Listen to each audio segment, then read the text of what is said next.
Welcome po muli sa Philippine Weather Trivia. Again, para po sa mga bago sa channel na to, ako si Alvin Pura, isang meteorologist at ang inyong weather tito. Magandang umaga po, balikan na natin itong bagyong Maymay na naglandfall na nga o tumama sa lupa kaninang madaling araw dyan po sa Magsingal, Ilocos Sur. Kasalukuyan po yung tumatawid dito sa hilagang bahagi ng Luzon. At gaya nga ng inaasahan at pinapakita rin dito sa ating satellite image, nawasak na po yung kanyang maayos na sirkulasyon. Yan po ay humihina pa at nasa tropical depression category ng Pag-asa ngayon na may taglay na lakas na hangin na nasa 55 km per hour malapit sa kanyang gitna at kung minsan may mga pagbugsong umabot sa 90 km per hour.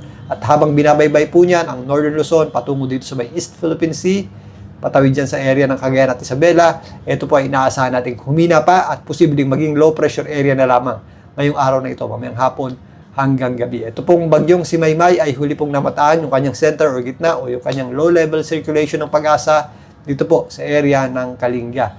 Although humihina, asahan pa rin po natin ang mga pagulan. Maaaring idulot nito sa malaking bahagi ng Northern Luzon at Central Luzon. Samantalang, nagpapaulan din po ang habagat dito po sa Metro Manila at sa mga karatig lugar nito. Nag-extend pa po yan hanggang dito sa Western Visayas. So ito po yung habagat na pinapalakas nitong bagyong Maymay at ng bagyo sa labas ng ating area of responsibility, ang bagyo ngang may international name na Dolphin. Silipin naman natin yan. So narito po sa itaas na bahagi ng ating area of responsibility, hindi na nga natin inaasahang tumama pa sa lupa at hindi rin po natin inaasahan pang pumasok sa ating area of responsibility. Ito pong bagyong Dolphin ay nananatiling nasa typhoon category na may taglay na lakas na hangin na nasa 150 km per hour. Malapit sa kanyang gitna at kung minsan may mga pagbugsong umabot sa 185 km per hour at huli pong namataan ng Pag-asa sa layong 1,345 km east-northeast o itaas na bahagi ng extreme Northern Luzon. Patungo po yan dito sa mga isla ng Southern Japan. At sumasabit na nga yung kanyang outer bands dyan po sa mga area na yan, pero yan po ay hindi nga aabot sa atin. Although hindi aabot sa mga susunod na araw, yan naman po ang magpapalakas ng ating habagat o southwest monsoon. Itong bagyong Maymay, itong mga kaulapan natin dito, ito ay magiging parte po ng sirkulasyon at magpapatuloy po ang epekto ng habagat sa atin, lalong-lalo na po sa darating na weekend, Sabado, Friday, Saturday hanggang Linggo. Magpapaulan po yan dito sa western section ng ating bansa, including Metro Manila. So hindi pa po tapos ang epekto ng habagat Hindi pa po yan mawawala anytime soon. Magpapatuloy po yan. Actually, sa susunod na linggo, may sasalo na naman po dyan na sama ng panahon or may sasalo sa paghila niyan yung bagyo po dun sa malayong bahagi ng ating bansa. So anytime soon, hindi pa natin inaasang tumigil o magkaroon tayo ng monsoon break. Magpapatuloy po ang mga pagulan dulot ng habagat. Pero ngayon, silipin natin ang mga pagulan ng pinagsamang epekto ng bagyong Maymay at nitong ating habagat. So narito po ang heavy rainfall warning advisory ng Pag-asa. Bagamat nasa tropical depression, ang mas concern talaga natin dito sa bagyong Maymay is yung kanyang mga pag-ulan.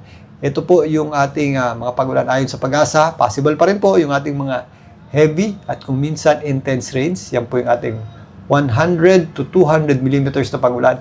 Dito po sa mga areas ng Ilocos Sur. Kasama po dyan ang areas ng La Union, Benguet at Pangasinan. So ito po yung ating inflow ng hangin na patungo dito sa bagyong si Maymay. Samantalang, direct effect din po yan ng Maymay. Itong mga pag-ulan natin sa Ilocos Norte, Apayao, Abra, Kalinga, Ifugao, Nueva Vizcaya, Nueva Ecija, Tarlac, Zambales, Bataan, Pampanga, Bulacan, at Rizal. Ito, nag-extend na po yung ating habagat dyan.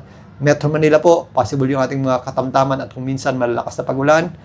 Cavite, Laguna, Batangas, at Occidental Mindoro. Ang natitirang bahagi ng Mimaropa, possible din po yung mga kalat-kalat natin pagulan. Natitirang bahagi ng Calabarzon at natitirang bahagi ng Central Luzon. Kasama po dyan itong areas ng natitirang bahagi ng Northern Luzon. Yung mga areas na walang kulay. Patawid po kasi yung ating bagyo dito sa itaas na bahagi natin bansa. So meron pa rin tayong mga posibleng mga pagulan dyan na minsan may kasama pong pabugso-bugsong hangin. At dahil humina itong bagyong Maymay, tropical cyclone wind signal number 1 na lamang ang nakataas dito po sa itaas na bahagi ng ating bansa, ang Northern Luzon at ilang bahagi ng extreme Northern Luzon. Although mahina, maghanda pa din po tayo at mag-ingat po sa mga posibleng epekto ng mga pabugso-bugsong hangin. Lalong-lalo na po kapag meron tayong mga nararanasang thunderstorms. Hindi lang po dito sa itaas na bahagi nating bansa. May mga areas tayo na walang signals, including Metro Manila, dahil nag-extend yung ating habagat dyan. Minsan nakakaranas tayo ng mga breezy o mahangin na conditions. Minsan pabugso-bugso din yan. So, pwede rin po yan magpatumba ng maliliit na sanga or magpabuwal na maliliit na sanga, maliliit na puno at yung mga gawa sa light materials sa bahay, possible din po yung ma-damage. Lalong-lalo na po sa mga susunod na araw, mas lalakas pa yung ating habagat o southwest monsoon. Kahit wala tayong tropical cyclone wind signals, is makakaranas pa rin po tayo ng mga pabugso-bugsong hangin. Mag-ingat pa rin po tayo. At narito naman ang pinakahuling track ng Pag-asa. Pinapakita nga dito na kikilos, patimog, silangan, ang bagyong Maymay, palabas dito sa may East Philippine Sea. At tuluyan na po yung malulusaw at magiging low pressure area. At sa mga susunod pang mga oras, magiging parte na po yan ng ating inflow ng hangin na patungo doon sa bagyong may international name na Dolphin. So ito pong bagyong Maymay, ang pinanggalingan din po niyan ay yung bagyong Luis. Para pong naglandfall lang yung ating bagyong Luis, nag-relocate at napunta po yung ating sentro dito sa mga kaulapan niya sa may West Philippine Sea at nag-re-intensify o muling lumakas at pinangalanan nga ng Pag-asa na bagyong Maymay. Pero relatively, ito rin po yung ating general area na mababa yung pressure o yung ating binabantayang sama ng panahon nung mga nakaraang araw pa. Sa mga susunod na oras, posible na po yung malusaw at mawala at maging parte na po ng ating habagat. At ang habagat naman po ang magpapaulan muli sa kanlurang bahagi ng ating bansa. So hindi pa po tapos yung ating mga pagulan dito sa mga areas ng La Union, Pangasinan, yung mga napuruhan ng bagyong Maymay, Benguet, Ilocos Sur, itong areas ng western section ng Central Luzon. Although hihina at mawawala na itong bagyong Maymay, magti-taper down ng konti pero magkakaroon pa rin po tayo ng mataas na tsansa ng pagulan at posible pa rin po yung ating malalakas na pagulan kapag meron tayong thunderstorms. Lalong-lalo na po sa weekend, kaya maghanda pa rin po tayo dyan. So, unti-unti na nga pong humihina ang bagyong Maymay habang tumatawid dito sa hilagang bahagi ng Luzon at tinaasahan natin na malusaw yan ngayong araw na ito.